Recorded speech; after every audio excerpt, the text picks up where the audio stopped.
আমাকে কালকে খালেদ মুহিউদ্দিন বলে, আপনি একাই ফতোয়া দিলেন কেন, আপনি কি গ্র্যান্ড মুফতি? আমি বলছি, মনে করেন আমি গ্র্যান্ড মুফতি। কেন বলছেন? আরে ভাই, আপনি জামাত পড়বেন, ইমামতি কেউ করতে চায় না, একজন ইমাম হইতে হবে না? দেশে কেউ ফতোয়া না দিলে তো আমারই দিতে হয়। এবার মানো আর না মানো, আমি গ্র্যান্ড মুফতি। কথা বল, তোমরা তো কেউ আগায় আসো না। তবে আমি কখনোই বেইনসাফ ফতোয়া দেই না, আলহামদুলিল্লাহ, ইনসাফের উপর থাকবে। আমার কথা হচ্ছে যে এই যে খ্রিস্টান মিশনারি দেশে কাজ করছে, আমাদের আলেমদের এক হওয়া উচিত না? আমরা রক্ত দিছি 15 বছর ভারতের আধিপত্য থেকে দেশকে মুক্ত করতে। আবার যদি মার্কিন আগ্রাসন এসে চেপে বসে, তাহলে লাভ কি হলো? কথা বলে, সে মার্কিন আগ্রাসন থেকে দেশকে মুক্ত রাখতে উলামায়ে কেরামের ঐক্যবদ্ধ হবার কোনো বিকল্প নাই। সেক্ষেত্রে আমাদের চরমপন্থা গ্রহণ করতে হতে পারে। 3 নম্বর আরেকটা ফেরকা, সাবধান থাকবেন, হিজবুত তাওহীদ। এটা হিজবুত তাওহীদ না, হিজবুত শয়তান। এরা কি বলে জানেন? ইসলাম বলে না, বলে ইসলাম। ইমাম বলে না, এমাম। নামাজ বলে না, নোমাজ। এরা প্রচার করে দাজ্জাল বলতে কিছু নাই, আমেরিকায় তো দাজ্জাল। তাদের মূল প্রচার বাংলাদেশের সব আলেম ওলামা ধর্ম ব্যবসায়ী, আলেমদের থেকে জাতিকে সরাতে চায়। আপনি জানেন যে বকরির পালের রাখাল নাই, ও বকরি যায় বাঘের পেটে। আর যে জাতির নেতৃত্বে আলেমরা নাই, ওই জাতি যায় বিজাতির খপ্পরে। এদের ব্যাপারে সাবধান থাকবেন না। কালকে টক শোতে আমাকে প্রশ্ন করা হয়েছে, আমি উত্তর দিছি, আপনারা দেখবেন। ওদের বাক স্বাধীনতা থাকলে আমাদেরকে হাতে স্বাধীনতা থাকবে না? কথা বলেন। আজকে 40 বছর আমার দেশে ব্লাসফেমি আইন হইল না। 3 নাম্বার যে বিষয় আমাদের এক হইতে হবে, তা হচ্ছে দেশের স্বাধীনতা। স্বাধীনতা রক্ষা যদি করতে না পারেন, তাহলে কিন্তু বাংলাদেশ সার্বভৌমত্ব হারাবে, ঠিক না? এক্ষেত্রে আমাদের কি হইতে হবে? আমাদের এই 3টি স্বার্থের বিরুদ্ধে বাংলাদেশে কাজ করতেছে 3টি অমুসলিম সম্প্রদায়। তার মধ্যে সবচেয়ে নিকৃষ্ট হচ্ছে কুখ্যাত কাদিয়ানি সম্প্রদায়। নিঃসন্দেহে তারা কাফের এবং অমুসলিম। তাদেরকে যারা কাফের বলবে না, তারাও কাফের। কারণ তারা আল্লাহর আখিরি নবী আমার নূর নবীজি মুহাম্মদ সাল্লাল্লাহু আলাইহি সাল্লামকে আল্লাহর শেষ নবী হিসেবে বিশ্বাস করে না। চিল্লায় বলেন নাউজুবিল্লাহ। সেজন্য তারা কি? তাদেরকে যারা কাফের বলবে না, তারা কি? মানুষকে ধোঁকা দেয়। মুসলমানদের মতো দাড়ি রাখে, টুপি লাগায়, নামও রাখে, তাই বলে কি মুসলমান হবে? আরে ভাই, দাড়ি রাখলে কেউ যদি মুসলমান হতে পারতো, তো রবীন্দ্রনাথ ঠাকুরের চেয়ে বড় মুসলমান কে হইত? সে কি মুসলিম ছিল না মুসলিম? টুপি লাগালে মুসলমান হয়ে যায়? দিল্লি পার্লামেন্টে হিন্দু এমপিরাও তো টুপি লাগায়, মুসলমান হবে? নাম রাখলে মুসলমান হয়ে যায়? এক শয়তান বোতলে পেশাব করে উপরে লেবেল দিছে শরবত। ওটা কি শরবত হবে? ভিতরে কি? তদ্রুপ কাদিয়ানীরা কাফের। আব্দুল আউয়াল, আব্দুল সামাদ, মোবাশ্বের আলী, কবির চৌধুরী, শাহরিয়ার কবির, নিঝুম মজুমদার, এসব নাম রাখার দ্বারা তারা মুসলমান হতে। আমার ভাইরা, আমার বন্ধুরা, আমার আল্লাহ নূর নবীজি আমার মুহাম্মদ মুস্তাফা সাল্লাল্লাহু আলাইহি ওয়াসাল্লামের ইসলাম ও কোরআনের হাজার হাজার হাজার বছর পরে বর্তমান ভারতের কুখ্যাত পাঞ্জাবের কুখ্যাত গুরুদাসপুরের কুখ্যাত কাদিয়ানে ইংরেজ আমলে এক শয়তান নিজের নবী দাবি করছে। চিল্লায় বলেন নাউজুবিল্লাহ। ওই শয়তানটার নাম রাখছে তার বাপ মির্জা গোলাম আহমদ কাদিয়ানী। সাবধান, তাকে গোলাম আহমদ বলা যাবে না, কারণ গোলাম আহমদ অর্থ আহমদ এর গোলাম। কোন কাফের কোনদিনও গোলাম আহমদ এর গোলাম হতে পারে না। আর কাদিয়ানের কাজ্জাব ছিল শেষ দরজার কুখ্যাত কাফের। সে গোলাম আহমদ এর গোলাম ছিল না, সে ছিল কুখ্যাত শয়তানের কুখ্যাত গোলাম। কাদিয়ানের কাজ্জাব, মিথ্যা নবুয়তের দাবিদার, ইংরেজদের পা চাটা গোলাম মির্জা গোলাম শয়তান কাদিয়ানির উপর গজব এসেছে 1908 সালে। যখন গজব এসেছে, কাদিয়ানের কাজ্জাব, মিথ্যা নবুয়তের দাবিদার, ইংরেজদের পা চাটা গোলাম মির্জা গোলাম শয়তান কাদিয়ানি 1908 সালে ধ্বংস হয়ে কুখ্যাত জাহান্নামের কুখ্যাত কুকুরে পরিণত হয়েছে। তার অনুসারীরাও ধ্বংস হয়েছে। বর্তমানে কিছু কাদিয়ানি বাংলাদেশে আছে। ইতিমধ্যে তারা 100 সেন্টার করে ফেলেছে। কত? বাংলাদেশ। আফসোস, সরকার যেই আসে তাদেরকে মদত করে। আফসোস, যারা সরকারে যায় 14 কোটি মুসলমানের ট্যাক্স আর ভ্যাটের পয়সা নিয়ে যায়। কিন্তু কাফেরদের বিরুদ্ধে আমরা আন্দোলনে নামবো, আমাদের ট্যাক্স আর ভ্যাটের পয়সায় কিনা গুলি আমাদের সিনায় মারবে। ঠিক না? কথা বলেন না?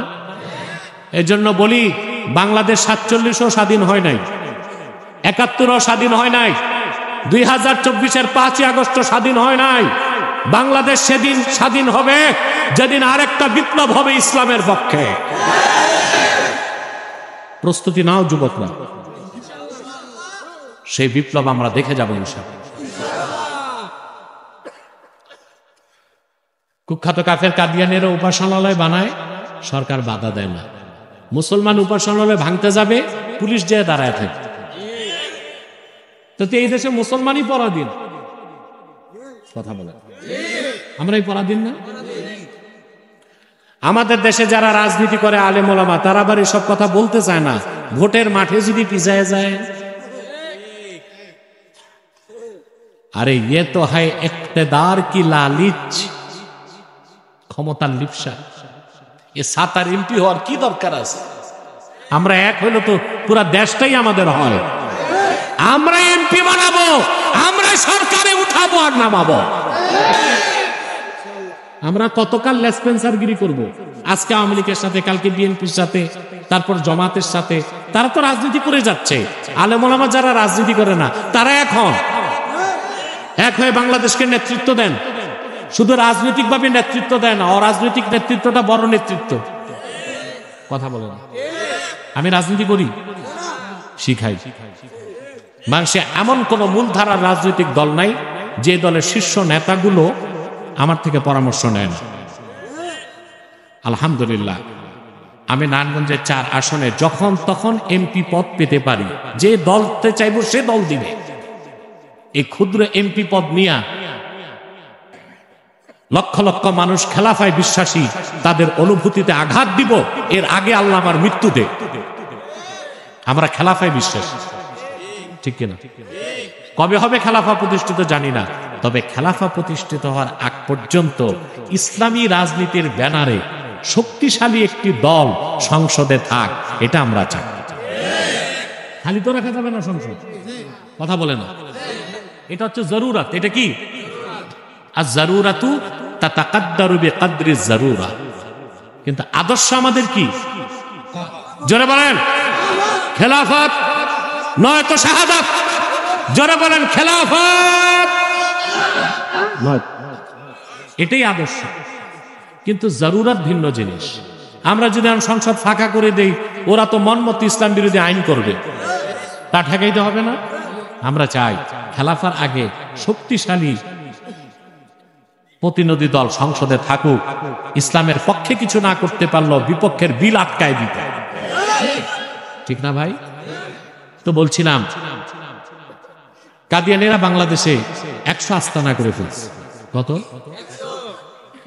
ওদের উপাসনালয়কে মসজিদ বলে। ওদের উপাসনালয়কে মসজিদ বললে আপনাদের ঈমান থাকবে? হিন্দুদের উপাসনালয় কি? মন্দির। খ্রিস্টানদেরটা, বৌদ্ধদেরটা প্যাগোডা। কাদিয়ানীরা তো তাদের চেয়ে বড় কাফের। তাদের উপাসনালয় মসজিদ হতে পারে না। ওইটাও একটা নিকৃষ্ট শয়তানি আস্তানা। নাম পরিবর্তন করে করে তারা মিথ্যা পরিচয় দেয়। কখনো নিজেদের পরিচয় দেয় আহমদী জামাত, কখনো বলে আহমদিয়া জামাত, কখনো বলে আহমদী সম্প্রদায়, কখনো বলে আহমদিয়া সম্প্রদায়, কখনো বলে আহমদী মুসলিম জামাত, কখনো বলে আহমদিয়া মুসলিম জামাত। সাবধান, যত কাদিয়ানি ছিল আছে থাকবে, তারা কেউ আহমদি জামাত নয়, আহমদিয়া জামাত নয়, আহমদি সম্প্রদায় নয়, আহমদিয়া সম্প্রদায় নয়, আহমদি মুসলিম জামাত নয়, আহমদিয়া মুসলিম জামাত নয়, শয়তানি জামাত, কুখ্যাত জাহান্নামের কুখ্যাত কুকুরের দল তারা। আমাদের সকল দলের একটাই দাবি, কি হেফাজত, কি জামাত, কি খেলাফত, কি বিএনপি, কি আওয়ামী লীগ, কি কওমি, কি আলিয়া, সকল দলের একটাই দাবি, অনতিবিলম্বে স্বাধীন বাংলায় শয়তান কাদিয়ানীদেরকে রাষ্ট্রীয়ভাবে অমুসলিম ঘোষণা করতেই হবে, করতেই হবে, করতেই হবে। এই দাবি আদায় যদি জানমাল দেবার ডাক আসে, কারা কারা প্রস্তুত আছেন? হাত তুলে।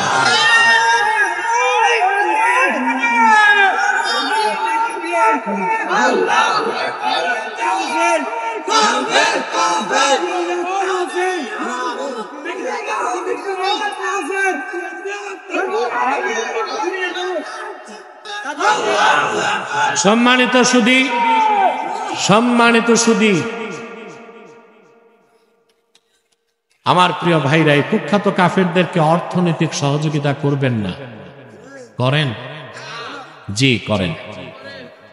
প্রাণ কোম্পানির যত জিনিস তাদের, সেজান কোম্পানির জুস তাদের, আর এফএল এর পণ্যগুলো তাদের, প্রথম আলো, ডেলি স্টার, কালের কণ্ঠ তাদের।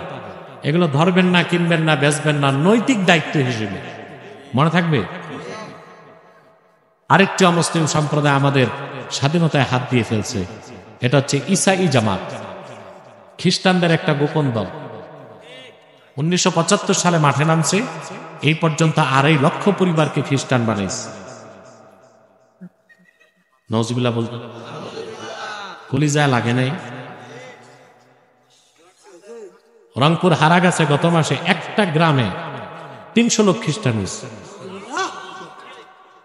তাদের প্রত্যেককে 45,000 টাকা করে খ্রিস্টানরা দিচ্ছে। আমি গিয়েছিলাম 3 দিন আগে হারাগাছ, রংপুর। মানুষকে সতর্ক করে আসছে, কিছু খ্রিস্টান তওবা করছে, ফিরে আসছে। এই ঈসাই জামাত আর বাকি খ্রিস্টান মিশনারি কি করছে? খ্রিস্টান সংখ্যা বাড়াচ্ছে। এক সময় ইন্দোনেশিয়ার পূর্ব তিমুরের মতো বাংলাদেশের একটা অংশে তারা রাষ্ট্র দাবি করবে। তো তাদের বিরুদ্ধে বক্তব্য নাই কেন? কেউ তো বক্তব্য দেয় না। তার কারণ হচ্ছে, শুনছেন না, ট্রাম্প বলছে বাংলাদেশে $29 মিলিয়ন আসছে। কেন আসছে? আমেরিকার এজেন্ডা বাস্তবায়নে বাধা যেন না দেওয়া হয়, বরং আমেরিকার পারপাস গুলো সার্ভ করার জন্য এই টাকার ভাগ কই কই গেছে কিছু তো ধারণা আছে। রাজনীতিবিদরা পাইছে, সাংবাদিকরা পাইছে, বুদ্ধিজীবীরা পাইছে, কিছু মৌলবীও পাইছে। তো কোন কোন মৌলবী পাইছে এখনো ডকুমেন্টস আসে নাই, এসে যাবে আমার কাছে ইনশাআল্লাহ 1 মাসের মধ্যে, এবং তার তথ্য ফাঁস করবো আমি। দেখবেন কিছু স্কলার আছে মিঠা মিঠা কথা কয়, মুরতাদের শাস্তি মৃত্যুদণ্ড এটা স্বীকার করতে চায় না, সাতেমের শাস্তি মৃত্যুদণ্ড স্বীকার করতে চায় না, স্কলার হয়ে বসে আছে। এটা কি স্কলার না স্ক্রু ড্রাইভার? এটা কেমন কথা? মুরতাদের শাস্তি কি? সাতেমের শাস্তি কি? সাতেম যদি তওবা করে তওবা কবুল হবে? মালিকি, হাম্বলি, শাফি 3 মাযহাব একমত, আর হানাফিদের মুতাখিরিনগণ একমত। অন্য কোন মুরতাদ যদি ইস্তেতাবাত তওবা করে, তার কাছে তওবা করতে বলা হবে, তওবা করলে মাফ পাবে মৃত্যুদণ্ড থেকে। কিন্তু সাতেমের মাফ নাই। সে তওবা করলে আখিরাতে বেঁচে যাবে, দুনিয়াতে তার মৃত্যুদণ্ড কার্যকর করতে হবে। আমাকে কালকে খালেদ মুহিউদ্দিন বলে, আপনি একাই ফতোয়া দিলেন কেন? আপনি কি গ্র্যান্ড মুফতি? আমি বলছি, মনে করেন আমি গ্র্যান্ড মুফতি। কেন বলছেন? আরে ভাই, আপনি জামাত করবেন, ইমামতি কেউ করতে চায় না, একজন ইমাম হইতে হবে না? দেশে কেউ ফতোয়া না দিলে তো আমারই দিতে হয়। এবার মানো আর না মানো, আমি গ্র্যান্ড মুফতি। কথা বল, তোমরা তো কেউ আগায় আসো না। তবে আমি কখনোই বেইনসাফ ফতোয়া দেই না, আলহামদুলিল্লাহ, ইনসাফের উপর থাকবে। আমার কথা হচ্ছে যে এই যে খ্রিস্টান মিশনারি দেশে কাজ করছে, আমাদের আলেমদের এক হওয়া উচিত না? আমরা রক্ত দিছি 15 বছর ভারতের আধিপত্য থেকে দেশকে মুক্ত করতে, আবার যদি মার্কিন আগ্রাসন এসে চেপে বসে তাহলে লাভ কি হলো? কথা বলে সে মার্কিন আগ্রাসন থেকে দেশকে মুক্ত রাখতে উলামায়ে কেরামের ঐক্যবদ্ধ হবার কোনো বিকল্প নাই। সেক্ষেত্রে আমাদের চরমপন্থা গ্রহণ করতে হতে পারে। 3 নম্বর আরেকটা ফেরকা, সাবধান থাকবেন, হিজবুত তাওহীদ। এটা হিজবুত তাওহীদ না, হিজবুত শয়তান। এরা কি বলে জানেন? ইসলাম বলে না, বলে ইসলাম। ইমাম বলে না, এমাম। নামাজ বলে না, নোমাজ। এরা প্রচার করে দাজ্জাল বলতে কিছু নাই, আমেরিকায় তো দাজ্জাল। তাদের মূল প্রচার বাংলাদেশের সব আলেম ওলামা ধর্ম ব্যবসায়ী, আলেমদের থেকে জাতিকে সরাতে। আপনি জানেন যে বকরির পালের রাখাল নাই, ও বকরি যায় বাঘের পেটে। আর যে জাতির নেতৃত্বে আলেমরা নাই, ওই জাতি যায় বিজাতির খপ্পরে। এদের ব্যাপারে সাবধান থাকবেন না। আসুন আমরা মুনাজাতের প্রস্তুতি নেই।